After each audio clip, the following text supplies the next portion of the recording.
Bentornati alla nostra diretta. Siamo in edizione straordinaria da questa mattina, dal 21 febbraio scorso, per raccontarvi cosa sta succedendo in Veneto con l'emergenza coronavirus. Voi sapete che in questa fase della nostra informazione quotidiana andiamo alla ricerca, possiamo dire, andiamo a parlare con le istituzioni, con i sindaci, con gli assessori, andiamo a parlare con persone che possono fare con noi il punto della situazione e abbiamo, oggi sì, perché ieri ci abbiamo provato ma non è andata, abbiamo in collegamento Skype qui con noi l'assessore regionale Roberto Marcato. Assessore, grazie per essere qui con noi. Oggi va, ieri non andava, il bello della diretta è anche questo, ma abbiamo la fortuna di avere l'assessore Marcato e di chiedere a lui, siamo davvero all'inizio della fase 2?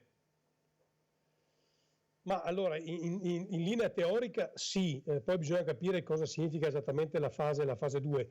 Allora, che siamo di fatto fuori dal cosiddetto lockdown, quello sì, nel senso che quando uno dice lockdown in realtà immagina o vuole dire un blocco completo dell'economia e anche delle libertà personali, nel senso che siamo tutti relegati in casa. Quindi se la domanda è questa, sì, perché in Veneto intorno oltre il 50% delle aziende sono aperte e di conseguenza anche tutte le persone che afferiscono a queste attività sono in strada o per andare o per tornare, ma sono in strada. Quindi siamo nella fase 2.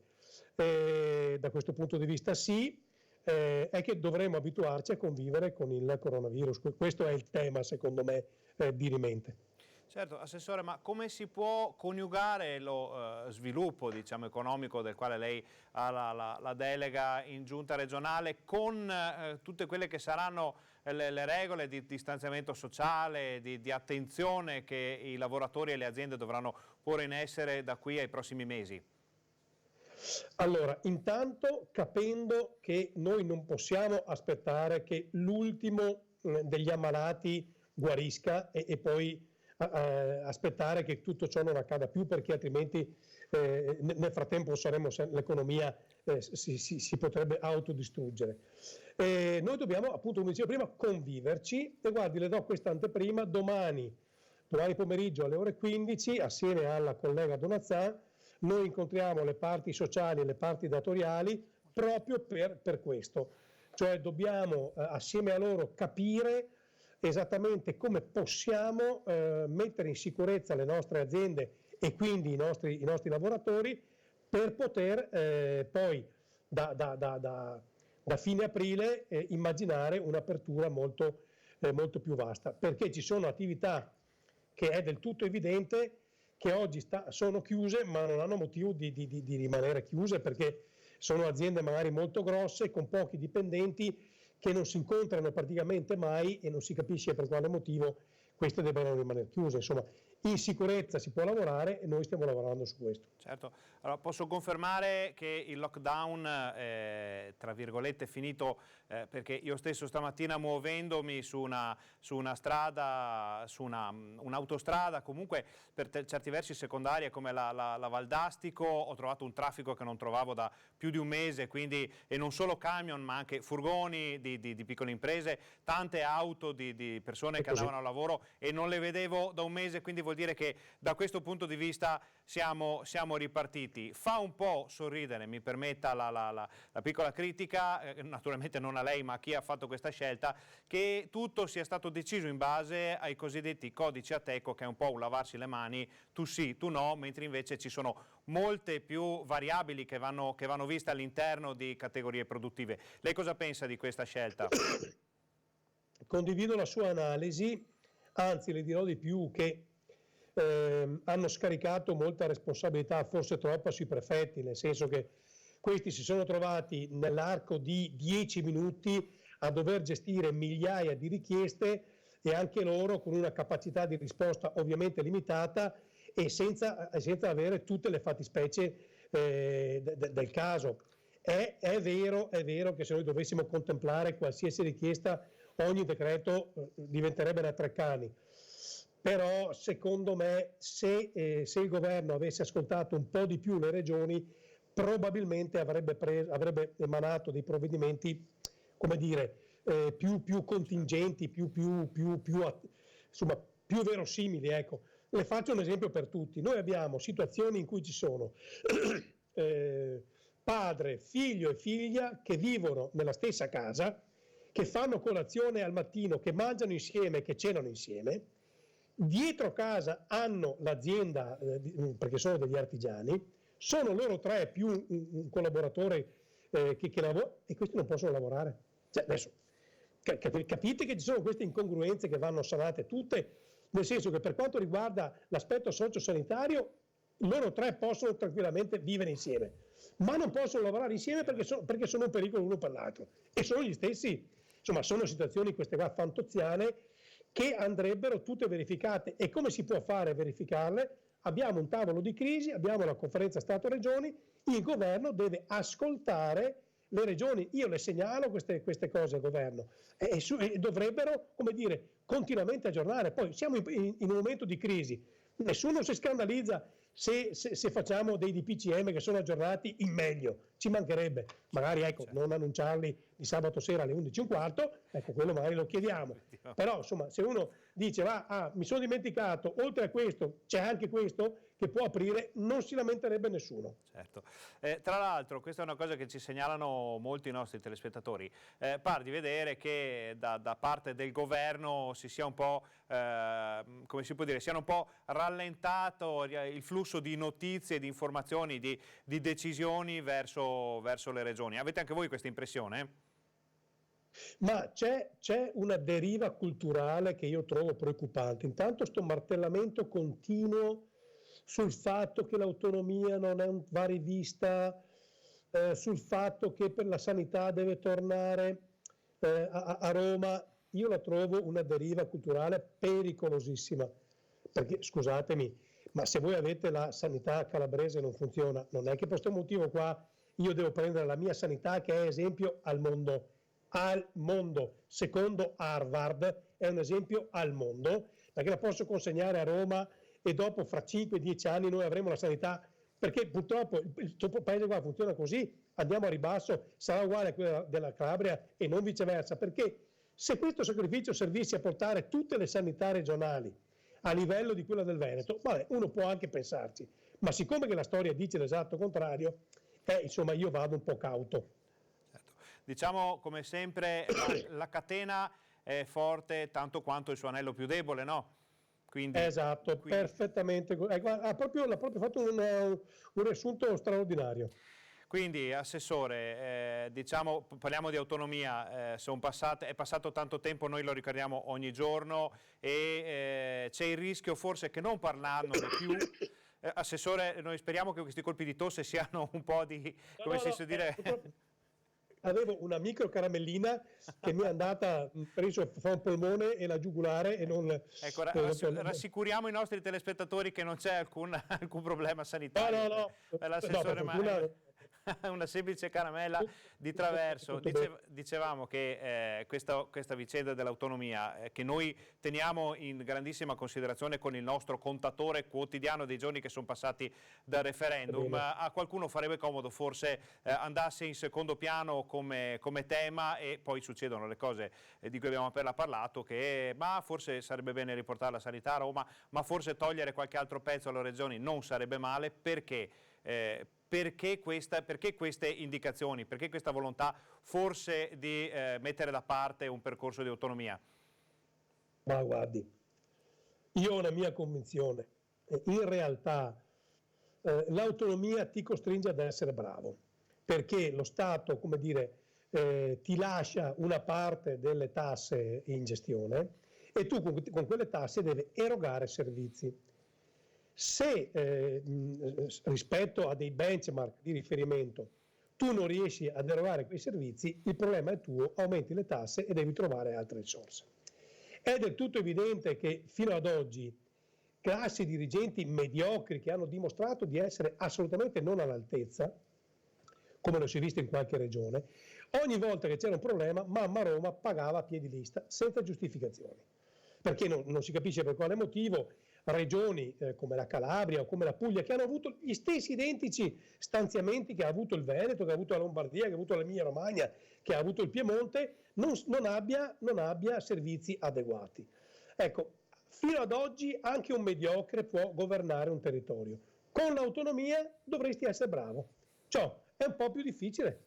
Francamente, se a me e a lei avessero detto, guarda, fin da bocce, guarda, fa quello che te vuoi, tanto mi comunque 2.000 euro al mese ti dago, ciao, insomma, proprio impegnarsi, insomma, per sempre, vabbè, chi se ne frega. E questa è. Se invece uno ti dice, no, guarda, che tu devi vivere con i soldi che guadagni tu, e cioè allora uno deve impegnarsi. Ecco, credo che questo esempio che ha fatto l'assessore Roberto Marcato sia molto chiaro. Allora, prima di salutarci con l'assessore, domani, giusto per chiudere quella notizia, è possibile sapere l'ora in cui avrete questo incontro? Domani pomeriggio, diceva? Ore 15. Benissimo. Possiamo promettere ai nostri telespettatori che alla fine di quell'incontro o nel pomeriggio ci incontreremo qui via Skype, sempre che, insomma, che la rete regga, per fare il punto della situazione. Se non ci sarò io, ci sarà un collega naturalmente per approfondire. Possiamo dire che domani si parlerà di temi importanti di lavoro qui su Rete Veneta in diretta Skype? Per chi fa il mio lavoro la trasparenza e la comunicazione è un dovere, per cui guardi, a disposizione.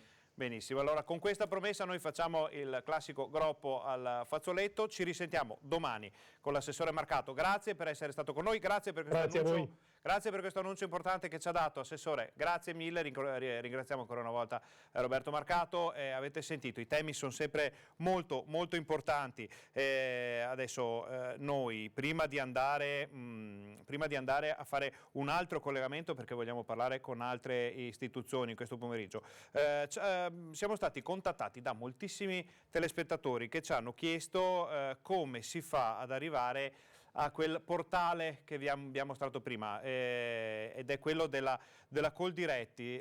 Bisogna andare sul portale della Coldiretti, semplicemente è lavoro.coldiretti.it. Non facciamo alcuna pubblicità perché è un'associazione di categoria molto importante, quindi lavoro.coldiretti.it. Si entra e ci sono tutte le possibilità di mettere a disposizione delle aziende il proprio curriculum, la propria esperienza, e da parte delle aziende c'è la possibilità di offrire lavoro. Questo è davvero importante, vi facciamo vedere qui, questi sono i curriculum inseriti, è un portale molto molto semplice, cerco lavoro, cerco collaboratori, più semplice di così è davvero difficile. Rientriamo pure in studio, vi ricordiamo, questa è un'iniziativa alla quale insomma possiamo dare una mano come comunicazione, perché è un tema davvero sentito in questo periodo. Ci sono tantissime aziende agricole che fanno fatica a portare a termine, a portare avanti i lavori nei campi perché non hanno manodopera. Viceversa, ci sono tantissimi lavoratori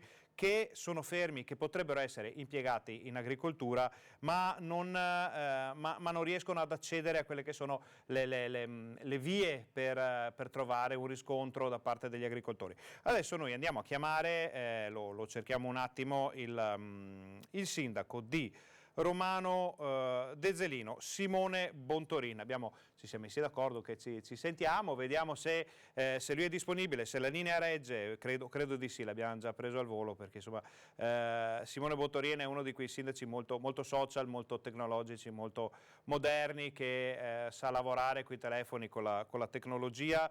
Dovremmo averlo in linea nel tempo in cui lui si collegherà con noi. Intanto vi ricordiamo quali sono i nostri appuntamenti oggi, adesso alla fine di questa fascia di informazione. Avremo la TV dei piccoli alle ore 16, poi alle ore 16:30 andremo a vedere un'ora e mezza addirittura di mantenimento fisico, quindi ginnastica, quindi tutto quello che può servire per mantenere un po' la forma fisica che rischiamo di perdere in questo periodo di isolamento e quarantena, visto che star bloccati in casa, lo sport non si può fare. Abbiamo sentito, le passeggiate si possono fare, ma con grande cautela, grande attenzione. Quindi noi di Rete Veneta vi permettiamo Eccolo qua, c'è Simone Bontorini, adesso andiamo da lui, ma prima di tutto vi ricordiamo, allora, fino alle 17 si va avanti con la parte di Pilates, poi si prosegue fino alle 18 con la ginnastica, lo zumba, lo tai chi, tutto quello che si può fare per mantenersi. Alle 18 c'è la Santa Messa e poi torniamo con la nostra informazione. Insomma, una giornata piena di appuntamenti, come è di sicuro piena di appuntamenti la giornata di Simone Bontorini, sindaco di Romano Dezzelino, che abbiamo qui con noi in collegamento Skype. Sindaco, buongiorno, buonasera, buon pomeriggio ormai, grazie per essere qui con noi e facciamo il punto della situazione che con il suo comune, che è un comune medio-piccolo, rappresenta più o meno i tantissimi comuni medio-piccoli del Veneto. Che fase state vivendo voi? Buongiorno a tutti e ben ritrovati. La situazione è stata abbastanza critica fino alla scorsa settimana e poi siamo riusciti anche, grazie a tutti gli uffici comunali e alla giunta che mi supporta, ma soprattutto sopporta, a mettere in piedi tutta una serie di attività, soprattutto per quanto riguarda i buoni spesa, ma anche per quelle che sono le attività che stanno riprendendo. Ad esempio mi viene in mente quello che è il mondo degli ecocentri, che in questi giorni saranno presi d'assalto e per cui entro sera avremo parecchie cose da dire anche su questa attività. Comunque a Romano sta andando bene, abbiamo avuto da inizio emergenza 33 persone che sono risultate positive al Covid, purtroppo 2 di loro non ci sono più, ma abbiamo anche buone notizie perché ci sono state 7 persone negativizzate, come si usa dire in questo periodo, e anche 10 famiglie che si sono arricchite di nuove nascite, per cui guardiamo sempre il lato positivo, certo, qui a Romano, se possibile. Sappiamo anche che anche la famiglia del sindaco Bontorini, insomma, è destinata ad arricchirsi, perché seguiamo i suoi social, vediamo, insomma, che ogni tanto ci dà delle buone notizie, quindi complimenti anche per questo. Immaginiamo che vivere una situazione del genere in un momento così difficile sia molto particolare. Assolutamente sì, di fatto uno dei purtroppo impedimenti che c'è in questo periodo è quello di seguire in due tutta l'esperienza della gravidanza, però fortunatamente con l'ultima ordinanza regionale del governatore Zaia è stata data la possibilità anche poi ai futuri papà di entrare nelle sale parto. Io spero che per fine agosto, quando è prevista la nostra lieta notizia, tutto sia risolto, ma perlomeno a chi ha avuto la fortuna e la gioia di... Abbiamo perso sul più bello il sindaco, andiamo a riprendercelo, perché insomma si stava parlando di una cosa molto, molto personale, anzi non ci eravamo messi d'accordo su questa cosa, ma abbiamo visto dai suoi social che lui ne parla spesso volentieri e quindi gli abbiamo fatto questa domanda. Adesso dovrebbe tornare in linea, in onda con noi e, come vedete, la tecnologia, che è sempre molto utile, a volte gioca qualche scherzo e capita di perdere un collegamento, capita di... Eccolo qua, siamo tornati. Allora, Simone Bontorini, intanto grazie per averci parlato di una cosa così personale, insomma speriamo di non aver toccato una sfera troppo personale, ma siccome abbiamo visto che se ne parla spesso sui social, che non ne fate mistero, poteva essere una bella notizia anche per i nostri telespettatori vedere che c'è un sindaco che sta vivendo una situazione molto particolare, dicevamo. Beh, assolutamente, io penso che dare buone notizie in questo periodo in cui spesso e volentieri ci si ferma su quelli che sono i report, i rendiconti giornalieri di persone che hanno contratto il virus, eccetera, probabilmente fa distrarre un po' e fa anche distrarre in modo positivo. E tra l'altro non vi nascondo il fatto che ne traiamo beneficio anche personalmente, io e mia moglie, per cui va bene così, direi. Bene, bene. Ne siamo contenti. Allora, intanto congratulazioni, ci sarà tempo Grazie. poi di vedere come proseguirà questa bellissima esperienza. Però, sindaco, in questo momento stiamo vivendo una fase 2, diceva oggi Zaia, lo dicevamo anche poco fa in collegamento con l'assessore Roberto Marcato. Io stesso questa mattina, salendo verso Bassano del Grappa in autostrada, ho trovato un traffico che non trovavo da un mese ormai, quindi siamo in una nuova fase di questa emergenza coronavirus e quindi cambiano anche le esigenze dei vostri cittadini. Cosa vi chiedono adesso a Romano? Partiamo dalle cose principali. Di fatto chi è ancora a casa sta cercando di capire se potrà rientrare al lavoro e quando potrà rientrare. Chi ha una partita IVA in questo momento, e dividiamo in due le fasce, chi ha attività soggette a tutte le restrizioni e chi invece ha attività che potrebbero anche ricominciare. Chi ha attività soggette a restrizioni sono il nostro focus, per cui penso a tutti quelli che dotati di partita IVA e che si trovano nella situazione di non avere una data di scadenza a questa emergenza. Io penso ai bar, penso ai locali, ma soprattutto a chi purtroppo non è proprietario del locale in cui è e deve gestire sia un affitto, magari un mutuo per tutta quella che è l'attività che ha portato avanti finora, e si trova anche a dover vivere. Certo. Tutte queste situazioni sono quelle sulle quali ci stiamo concentrando. Con i miei assessori al bilancio e alle attività produttive, entro poche ore usciremo con tutta una serie di domande alle attività produttive, proprio per capire e tarare degli strumenti che vogliamo rendere utili fin da subito. So che comunque ad altri livelli, sia regionali che nazionali, ci saranno degli interventi e spero che siano molto cospicui.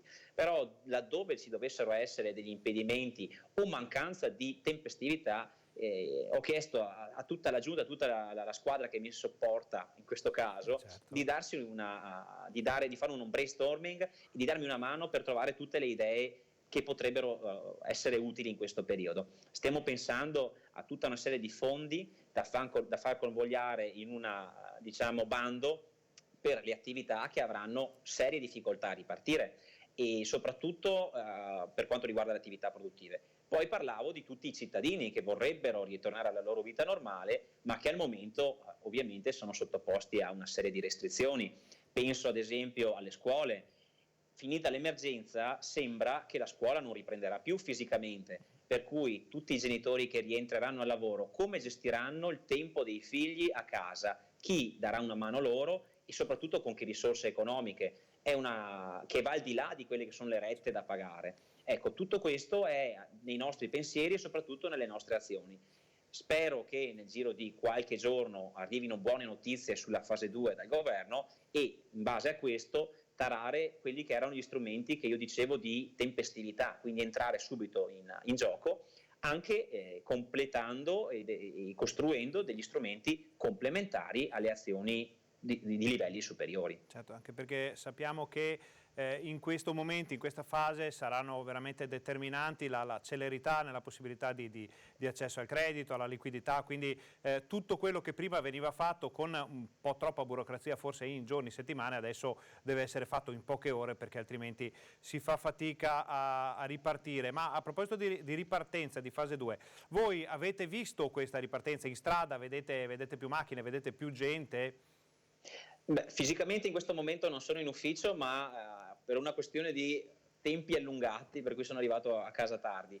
E questa mattina di fronte al municipio il traffico era sostenuto, era direi quasi normale in alcuni punti, in alcuni momenti della giornata. E bene da un certo punto di vista, perché vuol dire che tante attività stanno riprendendo perlomeno il loro ritmo.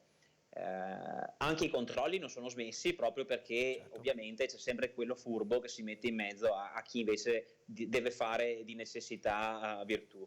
Ecco, questa è una fase. Mi rendo conto anche dal punto di vista dei lavoratori che poi ci contattano sui social o sulle pagine o telefonandoci che tante sono le attività che sono lì per ricominciare. Poi parlo ad esempio di quello che è il settore dell'edilizia, che è un settore che al momento è fermo, ma è uno dei più prossimi alla partenza, Certo. proprio per la possibilità di avere persone che sono distanziate, che hanno tutti quanti i DPI già di per sé. Ecco, è una di quelle attività che mi auguro possa ripartire quanto prima, e di fatto i settori collegati. Questo è una di quelle economie che nel nostro territorio funziona parecchio. Dall'altro lato ho visto un sacco di cittadini che comunque stanno iniziando quello che è il ritorno alla vita normale, quindi la domanda del giorno è: quando riapriranno gli ecocentri? Sì, immaginiamo che dopo settimane di giardinaggio tutti sono diventati giardinieri o persone almeno con un pollice verde grande così. Sappiamo che è importantissimo adesso per le persone, abbiamo visto anche un po' di coda in qualche situazione, un po' di fila, ma sono cose che può anche far piacere vedere, perché vuol dire che è un ritorno alla normalità. Prima di lasciarci con il sindaco Simone Bontorin, chiediamo così di raccontarci se è andata bene a Pasqua e Pasquetta, se hanno fatto i bravi dalle vostre parti o se avete beccato della gente che andava a fare picnic e barbecue dove non si poteva.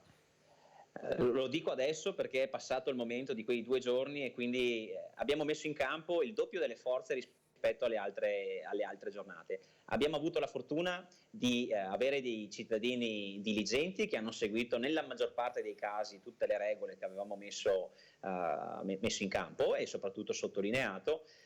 Devo fare un richiamo alle 2 o 3 situazioni che evidentemente magari dopo aver svuotato le cantine si sono trovati un po' meno coscienti, è un richiamo a quelle poche situazioni puntuali. In alcuni casi siamo riusciti ad intervenire, in altri abbiamo ricevuto le segnalazioni, ma generalmente la situazione è stata di rispetto delle regole e di autoresponsabilità, che è questo termine che stiamo portando avanti proprio perché se manca quella le regole possiamo costruirne fino alla fine dei nostri giorni e non saranno rispettate. Benissimo, con questa buona notizia, perché alla fine insomma è una buona notizia, ringraziamo il sindaco di Romano del Zaddino, Simone Bontorin, per essere stato qui con noi. Lo sentiremo anche nei prossimi giorni per capire come evolve la situazione in un piccolo comune del Veneto. Grazie sindaco. Grazie, buona giornata e buon proseguimento a tutti. Ringraziamo Simone Bontorin per essere stato con noi. Avete sentito, ci sono delle cose da imparare, dobbiamo imparare a essere più responsabili tutti quanti. La responsabilità passa prima di tutto dai guanti e dalle mascherine che dovremo avere sempre con noi da qui ai prossimi mesi. Noi non ci stancheremo mai di dirlo. Nella prima fase dicevamo sempre state a casa, ve lo diciamo ancora, ma adesso vi diciamo anche imparate e impariamo ad avere sempre con noi guanti e mascherina. Saranno indispensabili insieme agli igienizzanti. Adesso noi facciamo una pausa, poi torniamo con i nostri programmi e ci rivediamo poi questa sera con l'informazione di Rete Veneta.